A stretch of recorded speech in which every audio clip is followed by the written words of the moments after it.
आता लोकसभेसारखा दणका दिला तर योजना बंद, महायुतीला साथ दिल्यास योजना चालू राहील, अजितदादांचं पुन्हा वक्तव्य.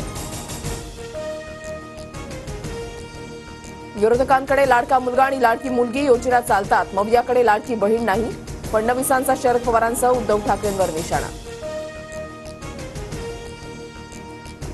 अजित पवारांना जुन्नरमध्ये भाजप पदाधिकाऱ्यांकडूनच काळे झेंडे, अजितदादा भाजपशी दुजाभाव करत असल्याचा आरोप, तर एकेरी भाषेमध्ये टीका करत राष्ट्रवादीला महायुतीमधून बाहेर पडण्याचंही आवाहन. महायुतीमध्ये असलो तरी कार्यक्रम घेण्याची मुभा, प्रत्येक पक्ष त्यांचे कार्यक्रम घेतात, आम्ही कार्यक्रमात महायुतीचा उल्लेख करतोच, भाजप कार्यकर्त्यांना अजितदादांचं उत्तर.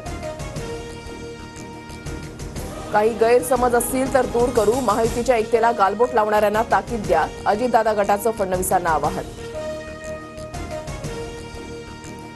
अजित पवारांची जनसन्मान यात्रा आज नवाब मलिकांच्या मतदारसंघात, चेंबूरच्या देवनार आगाराजवळ जनसन्मान यात्रेमध्ये सहभागी होण्याचं मलिकांचं ट्विट करत आवाहन, भाजप नेत्यांच्या भूमिकेकडे लक्ष.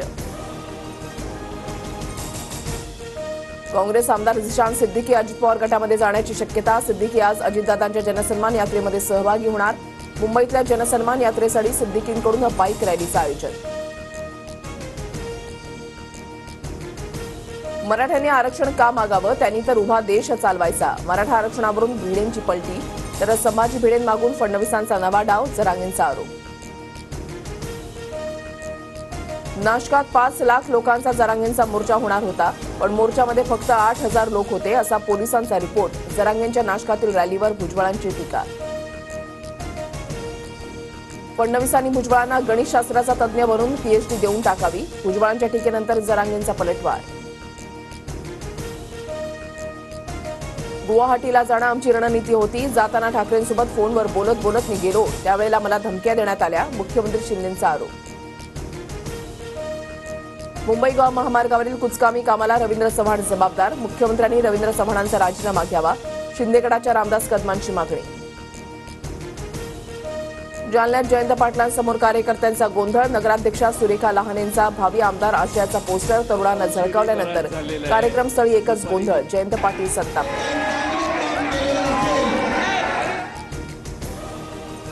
जळगावात शिक्षकांच्या पतपेढीच्या वार्षिक सभेमध्ये मोठा राडा, नोकर भरती वकील फीवरून सत्ताधारी आणि सभासदांमध्ये वाद, गोंधळादरम्यान एका व्यक्तीला शिक्षकाकडून मारहाण, विरोधकांकडून घटनेचा निषेध. पुण्यात पावसाचा जोरदार कमबॅक, शहरातील अनेक भागात आणि रस्त्यांवर साचलेलं पाणी ओसरण्यास सुरुवात, वाहनधारकांची तारांबळ.